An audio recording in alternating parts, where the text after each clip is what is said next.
Some wars have wiped out entire civilizations, others have changed the course of human history. These are the wars that have caused the most destruction and loss of life. Number 12. Second Congo War, 1998 to 2002. It was called the Great Africa War, involving up to 9 African nations, and it would kill millions. In 1994, for 100 days, Rwanda saw one of the worst genocides since the Holocaust. Hutu militias murdered 1 million ethnic Tutsis and the moderate Hutus who came to their defense. Refugees quickly set up camps outside the Rwanda border, which eventually came to be dominated by the displaced militias which had initiated the genocide in the first place. In 1996, the Rwandan government feared that these masked militias were planning an invasion and began to arm ethnic Tutsis in Zaire. This would kick off the First Congo War. During the First War, Rwandan and Ugandan support enabled Congolese rebel leader Laurent Désiré Kabila to overthrow the government of President Mobutu Sese Seko.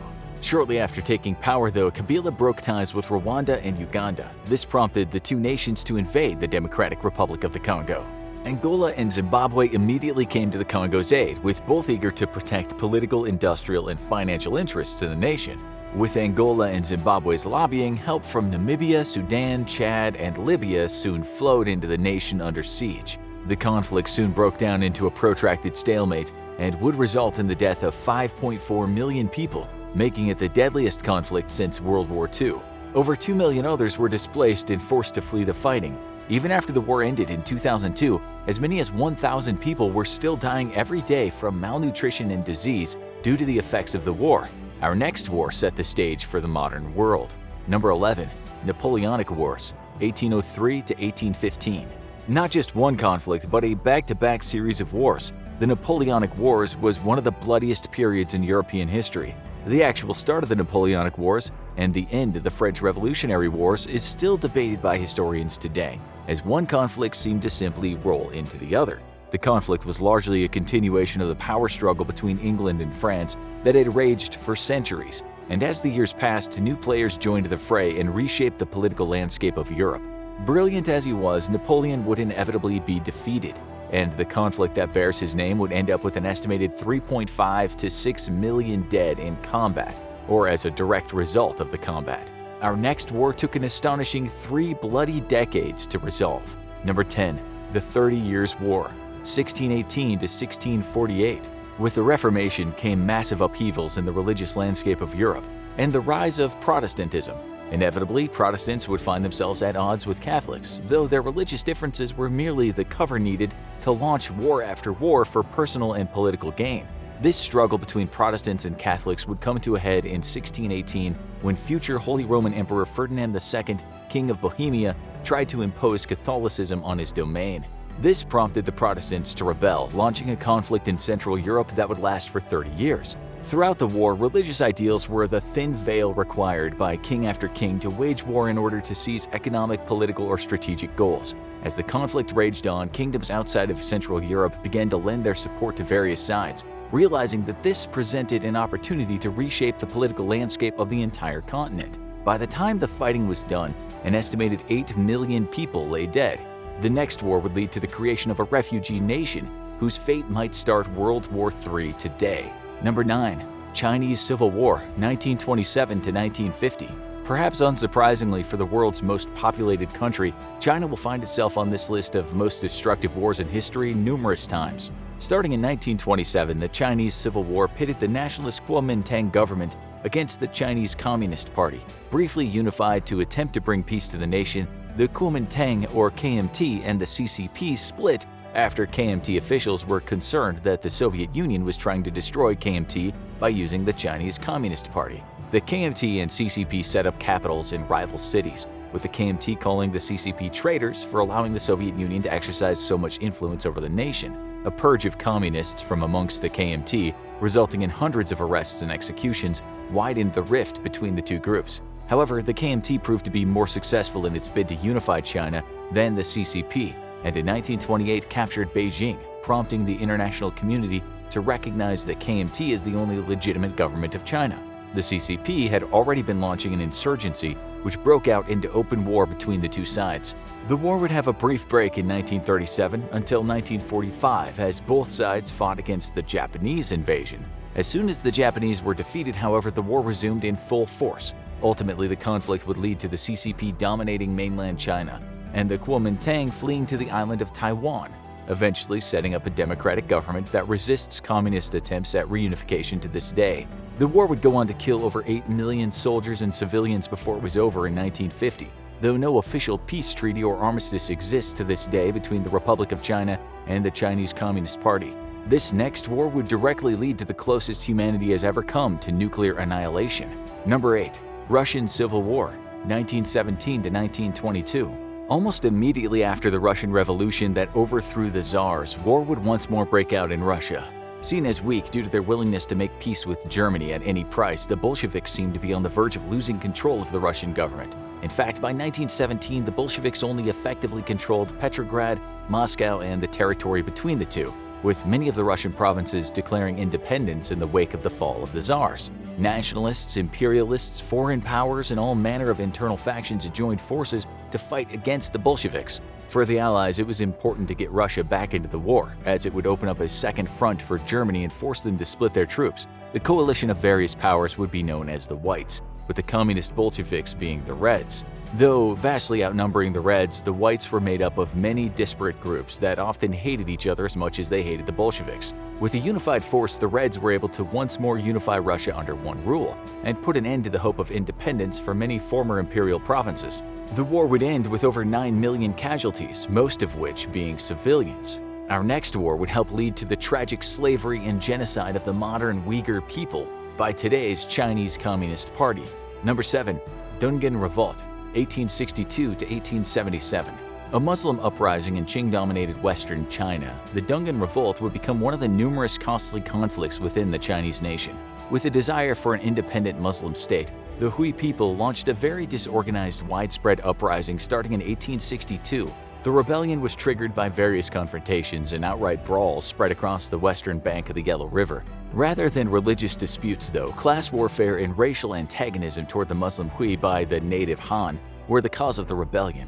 A disorganized uprising more than a formal war, the conflict nonetheless would claim as many as 12 million lives by the time the dust settled in 1877. This next bloody conflict would be the result of a loyal general suddenly betraying his emperor. Number 6. An Lushan Rebellion, 755 AD to 763 AD. Led by a formerly loyal general named An Lushan, the rebellion that bears his namesake would be an attempt to replace the Tang Dynasty in China with the Yan Dynasty. An Lushan was a very well-liked general by the reigning Tang Emperor Zhangzong, who had gifted An with various lavish gifts, including a very large, luxurious home. An was also made the commander of 3 garrisons, which gave him control over the entire area north of the lower reaches of the Yellow River. His sudden rebellion in 755 came as a shock to the emperor, and his army quickly swept aside any opposition. His respectful treatment of captured Tang officials actually prompted many more to join his cause, and soon he had declared himself emperor of the new Great Yan Dynasty. Despite An Lushan's stunning success, ultimately his dynasty would fall to bitter infighting, as he was killed by his own son. The Tang forces took advantage of internal fighting to crush the rebellion, leading to the massacre of many Yan supporters. By the time the war ended, an estimated 35 million people were dead. This next war at the time was believed to be so terrible it would end all fighting forever. Sadly, it only ranks 5 on our list. World War I, 1914 to 1918. It began with an assassination, and it would end with a war so destructive it was called the War to End All Wars. In 1914, Archduke Franz Ferdinand, heir to the Austro-Hungarian Empire, was shot and killed by Serbian nationalist Gavrilo Princip. Chafing under Austro-Hungarian rule, the Balkan states were a political powder keg waiting to be ignited, and Princip's bullet proved to be the match. Austria-Hungary made immediate and outlandish demands of Serbia, knowing full well that Serbia would never agree, and thus gave them the pretense to use military force to end Serbia's dreams of being truly independent. Serbia, however, was backed by the Russian Empire, and thus Austria-Hungary needed support of Germany to declare war. Hoping to undermine Germany, France and Great Britain secretly worked to ensure the conflict would take place, or at least did nothing to stop it. In the span of just 1 week, Russia, Belgium, France, Great Britain, and Serbia declared war on Austria-Hungary and Germany, although many more nations would end up getting pulled into the fold. World War I would end up causing 18 million deaths and would become the most expensive war in history up to that point, costing both sides an estimated $126 billion or $2.2 trillion in today's dollars. This next war would pit the Chinese against the Son of God himself, or at least his brother. Number 4. Taiping Rebellion, 1850 to 1864. The Taiping Rebellion was a civil war fought between the Qing Dynasty forces and Jesus Christ of Nazareth's brother. At least if you believe Hong Xiuquan's own story, of course. An educated man, Xiuquan had failed his civil service examinations and fell into a deep depressive state, where he had a bout of religious delusions, including the fact that he was the actual brother of Jesus Christ. Mental health issues aside, Xiuquan preached a reformist message that quickly became popular with the crowds: equitable treatment of women, collective ownership of property, and eternal reward in God's kingdom. With a disenfranchised population long exploited by the ruling classes and suffering from ever-worsening famines, Xiuquan quickly amassed an army of 1 million soldiers, taking over a third of all of China.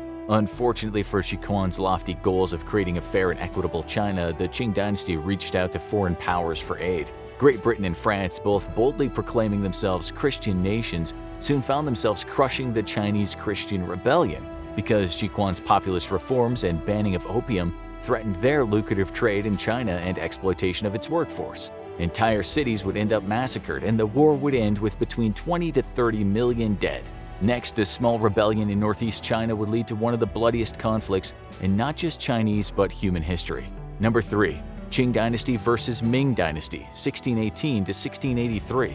Ongoing rebellions and a faltering economy had already weakened the Ming Dynasty, which threw open the door for Nurhaci of the Asian Jioro clan in Manchuria to declare war against the Ming. The initially regional conflict quickly spread across China and would end up with the fall of the Ming Dynasty and the rise of the Qing. Death tolls are difficult to estimate due to a lack of good census data in the troubled final years of the Ming Dynasty, but it's believed upwards of 25 million people died from warfare and massive famines caused by poor planning and mass conscriptions. This next war actually briefly interrupted the world's 9th most destructive war in history. Number 2.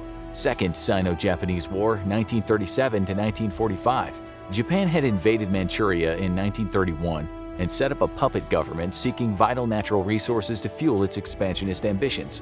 Unable to fend off both the Chinese Communists and Japan, the ruling Kuomintang was forced to accept Japan's seizure of Manchuria, and an uneasy truce was enacted. Japan, however, had always planned on taking more of disorganized and vulnerable China for itself. On July 7, 1937, a Japanese private wandered away from his unit after a brief exchange of fire between Chinese and Japanese forces and Fengtai. The Japanese demanded to be allowed into the city to search for the soldier and were denied by Chinese forces. At 4:45 a.m. on July 18th, the Chinese opened fire on the massing Japanese forces, officially kicking off the Sino-Japanese War. Efforts to negotiate a peace were sabotaged by Chinese communist militias, which launched numerous raids against the Japanese. Eventually, Japan would declare all-out war against China until its defeat at the hands of the US and its allies in 1945. The war would be shocking for a number of civilian deaths, estimated at around 25 million, compared to the 4 million military deaths. Our number 1 war would kill more people than entire centuries of warfare. Number 1. World War II, 1939 to 1945. It was the first truly global war, waged across almost every continent on the Earth and in every ocean. Just 2 decades after the end of the war to end all wars, Europe once more launched a world war even more destructive than the last. Technological advances in flight made World War II truly destructive on a scale never seen before. In Japan, US bombers leveled almost every single major Japanese city, until at last there were simply no more viable military targets to attack. Firebombing raids in both Europe and Asia led to deaths of hundreds of thousands of civilians in mere hours, an astonishing, if terrifying, technological accomplishment. Despite the much publicized atomic bombings of Hiroshima and Nagasaki, fire raids against Japan and Germany actually caused far more devastation. Germany and Japan, however, gave as good as they got, or at least tried to. Japanese forces undertook full-scale slaughter of civilians and POWs, including the infamous rape of Nanjing, where Imperial Japanese soldiers killed up to 300,000 Chinese in their own capital. Germany's air raids on Britain decimated British cities and the countryside, and would have led to massive famine had it not been for the US aid. The German Holocaust would go on to kill 6 million Jews as well as millions of other undesirables, homosexuals, the handicapped, gypsies, and communists.